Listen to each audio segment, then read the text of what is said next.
بسم اللہ الرحمن الرحیم الحمد للہ رب العالمین والصلاة والسلام علی سید الانبیاء والمرسلین سیدنا و مولانا محمد وعلی آلہ واصحابہ اجمعین اما بعد وعن ابی ہریرہ رضی اللہ تعالی عنہ ان رسول اللہ صلی اللہ علیہ وسلم قال اتدرون ما المفلس قالوا المفلس فينا من لا درهم له ولا متاع فقال إن المفلس من أمتي من يأتي يوم القيامة بصلاة وصيام وزكاة ويأتي قد شتم هذا وقذف هذا وأكل مال هذا وسفك دم هذا وضرب هذا فيعطى هذا من حسناته وهذا من حسناته فإن فنيت حسناته قبل أن يقضى ما عليه أخذ من خطاياهم فطرحت عليه ثم طرح في النار رواه مسلم. وعنه قال قال رسول الله صلى الله عليه وسلم من كانت له مظلمة لأخيه من عرضه أو شيء فليتحلله منه اليوم قبل أن لا يكون دينار ولا درهم إن كان له عمل صالح أخذ منه بقدر مظلمته وإن لم يكن له حسنات أخذ من سيئات صاحبه فحمل عليه رواه البخاري او كما قال رسول اللہ صلی اللہ علیہ وسلم. میرے بزرگوں بھائیوں، آج کی مجلس میں حقوق العباد سے متعلق حضرت نبی کریم صلی اللہ علیہ وسلم کے ارشادات کی روشنی میں کچھ عرض کرنا چاہتا ہوں. اللہ جل شانہ نے ہمارے ذمے جو حقوق عائد فرمائے ہیں، کچھ کا تعلق اللہ جل شانہ کی ذات عالی سے ہے جن کو حقوق اللہ کہا جاتا ہے، اور کچھ کا تعلق بندوں سے ہے جن کو حقوق العباد کہا جاتا ہے. اللہ جل شانہ کے حقوق کے بارے میں عام طور پر کم سے کم دینی شعور رکھنے والوں میں احساس ہوتا ہے. ایمان اور عقیدے کے سلسلے میں اللہ کے ساتھ ہمیں کیا عقیدہ رکھنا ہے، عبادات ہیں، فرائض و واجبات ہیں، نماز، روزہ، حج، زکوٰۃ، اسی طرح حلال و حرام وغیرہ کے بارے میں اگر دینی مزاج ہے تو انسان اپنے آپ کو گناہوں سے بچانے کی کوشش کرتا ہے. لیکن حقوق العباد کے سلسلے میں جتنی بیداری رہنی چاہیے اتنی بیداری ہمارے اندر نہیں پائی جاتی. جبکہ معاملہ یوں ہے کہ اللہ جل شانہ نے اعلان فرمایا ہے کہ ان اللہ لا یغفر ان یشرک بہ ویغفر ما دون ذلک لمن یشاء. اللہ تعالیٰ اس بات کو تو معاف نہیں فرمائیں گے کہ ان کے ساتھ کسی کو شریک کیا جائے، اور اس سے نیچے کے گناہوں میں سے جس کو چاہیں گے وہ معاف فرما دیں گے. اللہ کا حق ہے وہ مطالبہ فرمائیں، سزا دیں، کرم فرما کر معاف فرما دیں. شرک و کفر کی معافی تو نہیں ہے، لیکن اس سے نیچے کا بڑا سے بڑا گناہ اللہ تعالیٰ فرماتے ہیں کہ ہم چاہیں گے تو معاف کر دیں گے. چاہے دنیا میں توبہ و استغفار کے ذریعے معافی ہو جائے، یا ویسے ہی اللہ تعالیٰ کرم فرما کر معاف فرما دے، یا آخرت میں کرم کا معاملہ فرما کر عفو درگزر سے کام لیں. لیکن جہاں تک تعلق حقوق العباد کا، اس سلسلے میں روایات بالکل واضح ہیں. اللہ جل شانہ نے حدیث قدسی میں ارشاد فرمایا ہے کہ میں نے اپنے اوپر ظلم کو حرام قرار دیا ہے، میں کسی پر ظلم نہیں کرتا. قرآن میں بھی اللہ تعالیٰ نے جگہ جگہ فرمایا ہے وَمَا اللَّهُ يُرِيدُ ظُلْمًا لِلْعِبَادِ. اللہ تعالیٰ بندوں کے ساتھ ظلم نہیں چاہتا. اللہ تعالیٰ فرماتے ہیں کہ لا تظالموا، اے میرے بندو آپس میں بھی ایک دوسرے کے اوپر ظلم نہ کیا کرو۔ اللہ تعالیٰ کی ذات غنی ہے، بے نیاز ہے، وہ اپنے حقوق سے درگزر فرما دیں گے، لیکن بندہ محتاج ہے۔ دنیا میں اگر ہم نے لوگوں کے حقوق کا بار اپنے اوپر لاد لیا اور دنیا سے جانے سے پہلے ان کی صفائی نہیں کی، اور آخرت میں حساب و کتاب کے وقت وہ حقوق سامنے آئے، اس وقت بڑی پریشانی ہوگی۔ ابھی جو میں نے روایت آپ کے سامنے پڑھی ہے، اس میں رسول اللہ صلی اللہ علیہ وسلم نے اسی کو بیان فرمایا ہے۔ ابو ہریرہ رضی اللہ تعالیٰ عنہ کی حدیث ہے کہ رسول اللہ صلی اللہ علیہ وسلم نے ارشاد فرمایا کہ جس شخص کے ذمے اس کے بھائی کا کوئی حق ہو، مظلمۃ لأخیہ، کوئی زیادتی پائی گئی ہے اس کی طرف سے اپنے بھائی کے سلسلے میں، چاہے اس کی آبرو سے اس کا تعلق ہو یا کسی اور چیز سے، تہمت لگا دی، غیبت کر دی، بہتان باندھا، گالی دے دی، ان سب کا تعلق عزت اور آبرو سے، او شیئن، یا اور کوئی چیز ہو، مال دبا دیا، بے ایمانی کر لی، چوری کر لی، غصب کر لیا، حق کے واجب ادا نہیں کیا، یا جسمانی تکلیف پہنچائی، ان سب کی تفصیل اگلی روایت میں آ رہی ہے۔ فرمایا کہ جس کے اوپر اس کے بھائی کا کوئی حق ہو، فَلْيَتَحَلَّلْهُ مِنْهُ الْيَوْمِ، تو آج اس سے آزادی طلب کر لے، یعنی اس سے یوں کہے کہ بھائی مجھے اس کے مطالبے سے آزاد کر دو، معاف کر دو، آخرت کے اندر اس کا مجھ سے مطالبہ نہ ہو۔ اجعلنی فی حل منہ، ایک بندش ہوتی ہے، ایک آزادی ہوتی ہے۔ فلیتحللہ منہ کا مطلب یہی ہوا کہ جو اس حق کی پاداش میں یہ ماخوذ ہے، اس مواخذے سے اپنے کو آزاد کرا لے۔ اس کی شکل یہ ہے کہ یا تو اس حق کو ادا کر دے یا صاحب حق سے اس کو معاف کرا لے۔ فَلْيَتَحَلَّلْهُ مِنْهُ الْيَوْمِ، آج کا مطلب مرنے سے پہلے دنیا میں، قبل اللہ یکون دینار ولا درہم، اس سے پہلے کہ وہ دن آ جائے کہ جہاں نہ دینار ہوگا نہ درہم ہوگا، روپیہ پیسہ نہیں ہوگا۔ اب حق ادا کرنا ہے اور ادائیگی کے لیے درہم و دینار پاس میں نہیں ہے، تو ادائیگی کیسے ہوگی؟ ان کان لہ عمل صالح اخذ منہ بقدر مظلمتہ، اگر اس کے پاس کوئی نیک عمل ہوگا تو اس سے اس کی ظلم کے بقدر جتنی زیادتی کی تھی اتنا عمل لے لیا جائے گا اور اس کو دے دیا جائے گا جس کا حق واجب ہے، اور اگر اس کے پاس نیکیاں نہیں ہیں تو اس کے جس کا حق ہے اس کے گناہ لے لیے جائیں گے اور اس کے اوپر ڈال دیے جائیں گے۔ اگلی روایت میں اس کی اور وضاحت ہے کہ رسول اللہ صلی اللہ علیہ وسلم نے پوچھا کہ مفلس کس کو کہتے ہیں؟ مفلس کا لفظ بولا جاتا ہے نادار کے معنی میں، غریب کے معنی میں۔ آپ نے فرمایا مفلس کس کو کہتے ہیں؟ جانتے ہو مفلس کون ہے؟ تدرون ما المفلس، جانتے ہو کہ مفلس کون ہے؟ صحابہ نے کہا یا رسول اللہ، ہمارے درمیان تو مفلس وہی ہے جس کے پاس نہ درہم ہو نہ ساز و سامان ہو۔ آپ نے فرمایا کہ میری امت کا مفلس وہ شخص ہے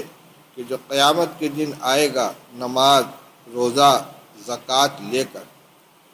اور اس حال میں آئے گا کہ اس کو گالی دی ہے، اس کو تہمت لگائی ہے، اس کا مال ہڑپ کیا ہے، اس کا خون بہایا ہے، اس کو مارا ہے۔ مطلب یہ کہ ہر طرح کی زیادتی پائی جائے گی بندوں کے حق میں، یا تو زبان سے اذیت پہنچائی ہے، گالی بک کر، جھوٹی تہمت لگا کر، یا مال کا نقصان پہنچایا ہے، بے ایمانی کر لی ہے، مال ہڑپ کر لیا ہے، مزدوری نہیں دی ہے، تنخواہ نہیں ادا کی ہے، کرایہ نہیں دیا ہے، جو واجب تھا اس کو ادا نہیں کیا، اپنے ذمے جو واجب تھا اس کو ادا نہیں کیا، یا دوسرے کا مال لے لیا، میراث کا حق ادا نہیں کیا،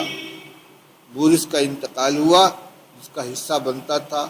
چاہے جائیداد میں ہو، چاہے روپیے پیسے میں ہو، چاہے مال تجارت میں ہو، اس کو ادا نہیں کیا، یہ ہے دوسرے کے مال کا کھانا۔ وَسَفَكَ دَمَ هَذَا، خون بہایا، قتل کیا۔ وَضَرَبَ هَذَا، مارا، جسمانی تکلیف پہنچائی ہو، مالی تکلیف پہنچائی ہو، زبانی تکلیف پہنچائی ہو، آبرو کو نقصان پہنچایا ہو، کسی بھی طرح سے دوسرے کے ساتھ زیادتی کی، فَيُعْطَى هَذَا مِنْ حَسَنَاتِهِ، ایک شخص مظلوم آئے گا، اس کو اس کی کچھ نیکیاں دے دی جائیں گی، وَهَذَا مِنْ حَسَنَاتِهِ، دوسرا آئے گا، اس کو کچھ نیکیاں دے دی جائیں گی، یعنی ان حقوق کے بدلے میں وہاں نیکیاں ادا کی جائیں گی۔ بس اگر اس کی نیکیاں اس سے پہلے ختم ہو جائیں کہ اس کے ذمے جو اس کی خطائیں تھیں، جو حقوق تھے وہ پورے ادا ہو سکیں، تو ان کے یعنی جن کا حق ہے ان کے خطائیں لی جائیں گی اور اس کے اوپر لاد دی جائیں گی، پھر اس کو جہنم کے اندر ڈال دیا جائے گا۔ یہ ہے معاملہ۔ اور آپ نے فرمایا کہ لَتُؤَدُّنَّ الْحُقُوقَ إِلَىٰ أَهْلِهَا يَوْمَ الْقِيَامَةِ، تم ضرور ادا کرو گے حقوق اہل حقوق کو قیامت کے دن، یا لَتُؤَدَّنَّ الْحُقُوقُ إِلَىٰ أَهْلِهَا يَوْمَ الْقِيَامَةِ، اہل حقوق کے حقوق ضرور ادا کرائے جائیں گے قیامت کے دن، یہاں تک کہ حتیٰ یقاد الشاة الجلحاء من الشاة القرناء، بے سینگ کی بکری کو بدلہ دلایا جائے گا سینگ والی بکری سے۔ اگر سینگ والی بکری نے بے سینگ والی بکری کو مارا ہے، زیادتی کی ہے، تو وہاں اس بے سینگ والی بکری کو سینگ والی بکری سے بدلہ دلایا جائے گا، اگرچہ ان کے ساتھ جنت جہنم کا معاملہ نہیں ہوگا، لیکن اس طرح سے سزائیں دلا کر سب کو فنا کر دیا جائے گا، لیکن جو انسان ہیں، جنات ہیں، جو مکلف ہیں، ان کے ساتھ سزا کا معاملہ ہوگا۔ تو اس سے معلوم ہوا کہ یہ بہت بڑی ذمہ داری کی بات ہے کہ دنیا سے جانے سے پہلے آدمی اپنے معاملات کو صاف فرما لے۔ آگے ایک روایت حضرت عائشہ رضی اللہ تعالی عنہ کی ہے، فرماتی ہیں کہ قال رسول اللہ صلی اللہ علیہ وسلم الدواوین ثلاثۃ، اعمال نامے 3 طرح کے ہوں گے، دیوان لا یغفر اللہ، الاشراک باللہ، یقول اللہ عز وجل ان اللہ لا یغفر ان یشرک بہ،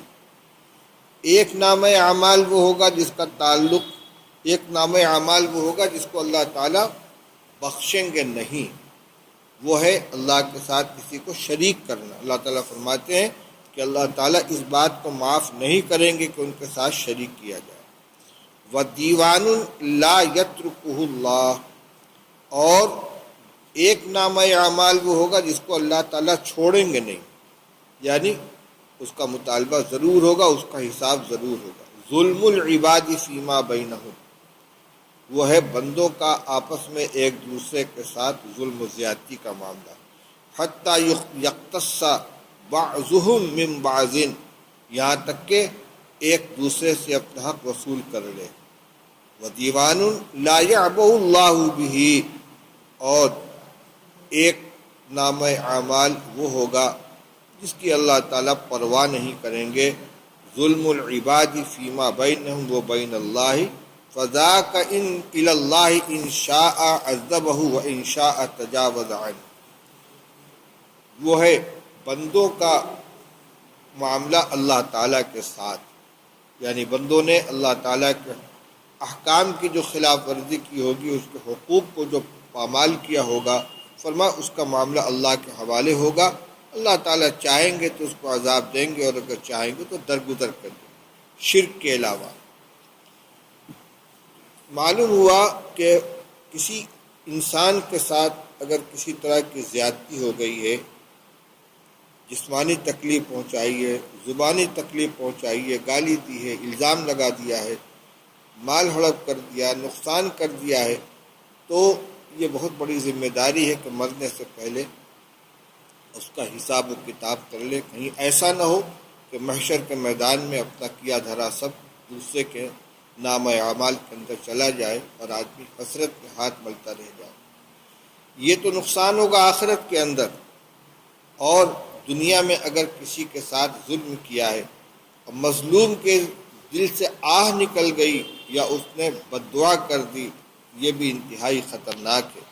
عن علی رضی اللہ تعالیٰ عنہ قال قال رسول اللہ صلی اللہ علیہ وسلم ایاک ودعوۃ المظلوم فانما یسأل اللہ تعالی حقہ وان اللہ لا یمنع ذا حق حقہ۔ نبی کریم صلی اللہ علیہ وسلم فرماتے ہیں کہ مظلوم کی بد دعا سے بچو، مظلوم کی بد دعا سے بچو۔ مظلوم کی بد دعا سے بچنے کا کیا مطلب ہے؟ یعنی کسی کے اوپر ظلم نہ کرو، تم ظالم بن کر کسی کو مظلوم نہ بناؤ۔ اگر تم ظلم کرو گے تو تم ظالم قرار پاؤ گے، وہ مظلوم بنے گا، پھر وہ بد دعا کرے گا۔ تو مظلوم کو بد دعا سے تو نہیں روک سکتے، بس اپنے کو ظالم بننے سے اور اس کو مظلوم بننے سے اپنے آپ کو بچاؤ۔ مظلوم کی بد دعا سے بچو، کیوں؟ اس لیے کہ وہ اللہ تعالیٰ سے اپنا حق مانگتا ہے، اور اللہ تعالیٰ کسی حق والے کو اس کے حق سے محروم نہیں کرتے، کسی حق والے کو اس کے حق سے محروم نہیں کرتے۔ بترس از آہ مظلومہ کہ ہنگام دعا کردن، اجابت از در حق بہر استقبال می آیت۔ مظلوم کی بد دعا سے بچو، کیونکہ بترس از آہ مظلومہ کہ ہنگام دعا کردن، مظلوم کی بد دعا سے ڈرو، کیونکہ جس وقت وہ دعا کرتا ہے تو قبولیت اللہ تعالیٰ کی طرف سے اس کا استقبال کرنے کے لیے آتی ہے۔ اسی طرح ایک معاملہ اور بہت نازک ہے، خود تو ظلم نہیں کرتا لیکن کسی ظالم کی مدد کرتا ہے، اس کی تائید کرتا ہے، جھوٹی گواہی دے دیتا ہے، ساتھ دیتا ہے اس کا، یہ بھی بہت ہی خطرناک چیز ہے۔ اس کے بارے میں تو جو وعید کے الفاظ ہیں رونگٹے کھڑے کر دینے والے ہیں۔ عن اوس بن شرحبیل انہ سمع رسول اللہ صلی اللہ علیہ وسلم یقول من مشى مع ظالم لیقویہ وهو یعلم انہ ظالم فقد خرج من الاسلام۔ رسول اللہ صلی اللہ علیہ وسلم فرماتے ہیں کہ جو شخص کسی ظالم کے ساتھ اس کے ظلم کی تقویت کے لیے چلا، اس کے ظلم میں اس کو قوت پہنچانے کے لیے، اس کا ساتھ دینے کے لیے کسی ظالم کے ساتھ چلا اور یہ جانتا ہے کہ وہ ظالم ہے، تو فرمایا کہ وہ اسلام سے نکل گیا۔ اگر اس کے ظاہری معنی کو لیں تو گویا وہ ایمان سے ہی نکل گیا، اگرچہ علماء یہ فرماتے ہیں کہ یہ کمال ایمان سے خارج ہو گیا، وہ کامل مومن نہیں ہو سکتا، لیکن بہرحال الفاظ بہت سخت ہیں۔ تو ظلم کرنا بھی منع اور کسی ظالم کا ساتھ دینا بھی، یہ بھی تباہ کن ہے۔ اسی سلسلے کی ایک بہت ہی اہم روایت، حضرت معاویہ رضی اللہ تعالی عنہ نے حضرت عائشہ رضی اللہ تعالی عنہا کے پاس خط بھیجا کہ آپ خط کے ذریعے مجھے کچھ نصیحت فرمائیے، اور کوئی لمبی نصیحت مت فرمائیے گا۔ ان معاویہ رضی اللہ عنہ انہ کتب الی عائشہ ان اکتبی الی کتابا توصینی فیہ ولا تکثری۔ حضرت معاویہ نے حضرت عائشہ کے پاس خط بھیجا رضی اللہ تعالی عنہما کہ میرے پاس کوئی تحریر بھیجیے جس میں آپ مجھے کچھ نصیحت فرما دیجیے، اور زیادہ نصیحت مت کیجیے گا تاکہ عمل کرنا آسان ہو۔ حضرت عائشہ رضی اللہ تعالی عنہ نے بڑی مختصر اور بہت جامع نصیحت فرمائی ہے، اس میں ایک حدیث نقل کر دی، سلام سے آغاز کیا اور سلام پر اختتام کیا۔ فَكَتَبَتْ سَلَامٌ عَلَيْكَ السلام علیکم اما بعد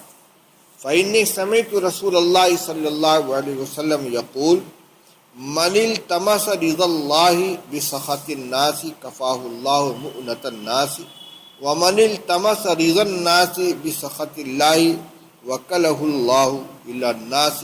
والسلام علیکم رواه الترمذی۔ فرماتی ہیں کہ میں نے رسول اللہ صلی اللہ علیہ وسلم کو یہ فرماتے ہوئے سنا ہے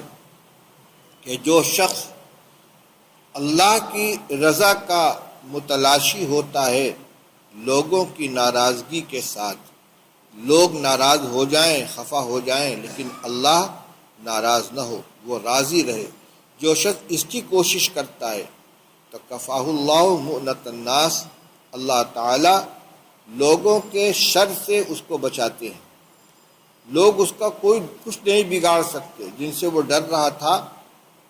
یا جن کے ڈر سے لوگ اللہ کو ناراض کر لیتے ہیں، جب اس بندے نے اللہ کی رضا کی خاطر لوگوں کی ناراضگی کی پرواہ نہیں کی تو اللہ تعالیٰ خود اس کی حفاظت فرماتے ہیں لوگوں کے شر سے۔ وَمَنِ الْتَمَسَ رِضَى النَّاسِ بِسَخَطِ اللَّهِ وَكَلَهُ اللَّهُ إِلَى النَّاسِ، اور جو شخص تلاش کرتا ہے لوگوں کی خوشنودی کو اللہ کی ناراضگی کے بدلے، اللہ تعالیٰ اس کو لوگوں کے حوالے کر دیتے ہیں۔ والسلام علیکم۔ روایت کو دیکھا جائے تو اس میں بہت سی چیزیں آ جاتی ہیں۔ ایک تو یہی جس کا بیان چل رہا ہے کہ کسی کو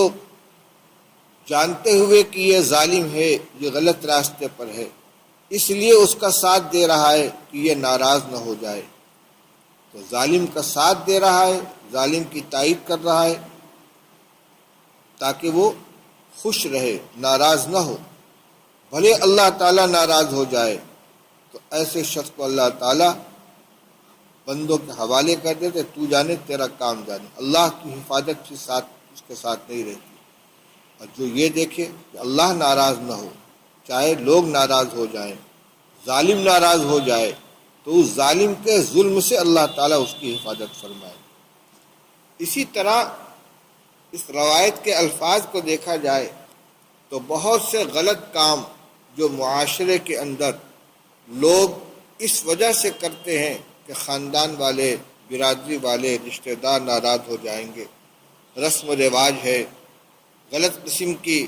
رسمیں جو شادی بیاہ اور تقریبات کے موقع پر یا کسی اور سلسلے میں رائج ہیں، اور جانتا ہے کہ یہ غلط ہے لیکن اس لیے نہیں چھوڑتا کہ لوگ ناراض ہو جائیں گے، رشتہ دار ناراض ہو جائیں گے، دوست احباب خفا ہو جائیں گے۔ ایک وہ شخص ہے، یہ وہ ہے کہ جو لوگوں کی ناراضگی کی بنا پر اللہ کو ناراض کر لیتا ہے لیکن لوگوں کو ناراض نہیں کرتا، لوگوں کی خوشی کو تلاش کرتا ہے اللہ کے ناراضگی کے بدلے۔ اللہ تعالیٰ اس کو بندوں کے حوالے کر دیں گے، اور جو اس کی پرواہ نہ کرے، اللہ خوش رہے، اللہ راضی رہے، چاہے لوگ ناراض ہو جائیں، اللہ تعالیٰ اس کی حفاظت فرمائیں گے، وہ کسی کے کوئی اس کو نقصان نہیں پہنچا سکے گا۔ ایک یہ روایت بھی سامنے رہنی چاہیے۔ اسی طرح ان ابی امامۃ رضی اللہ تعالیٰ عنہ ان رسول اللہ صلی اللہ علیہ وسلم قال من شد الناس منزلۃ یوم القیامۃ عبد اذهب آخرتہ بدنیا غیرہ۔ رسول اللہ صلی اللہ علیہ وسلم نے ارشاد فرمایا کہ قیامت کے دن بدترین درجے والا وہ شخص ہوگا، بدترین درجے والوں میں وہ شخص ہوگا کہ جو اپنی آخرت کو تباہ کرے دوسرے کی دنیا کی خاطر۔ اپنا کچھ نہیں بنا، نہ دنیا کا نہ آخرت کا، دوسرے کی دنیا کی خاطر اپنی آخرت برباد کر لی، کسی کا ظالم کا ساتھ دے دیا، جھوٹی گواہی دے دی، غلط کام میں تائید کر دی، اپنا تو کچھ بنایا نہیں لیکن دوسرے کی دنیا کی خاطر اپنے دین کو تباہ کر دیا۔ فرمایا قیامت کے دن وہ بدترین لوگوں کے اندر ہوگا درجے کے اعتبار سے۔ سے معلوم ہوا کہ دنیا سے رخصت ہونے سے پہلے، مرنے سے پہلے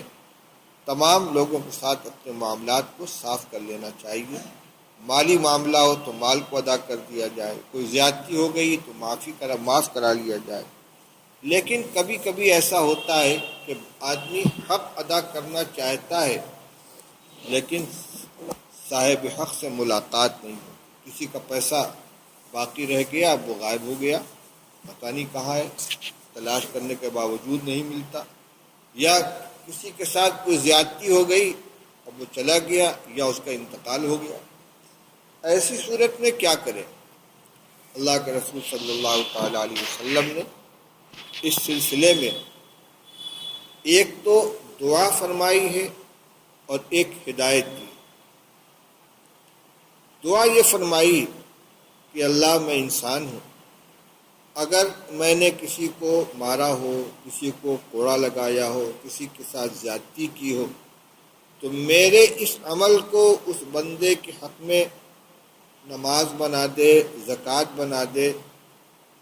اپنی قربت کا ذریعہ بنا دے، جس سے تو اس بندے کو اپنے قریب کر لے۔ یعنی میری مار کو، میری ایذا رسانی کو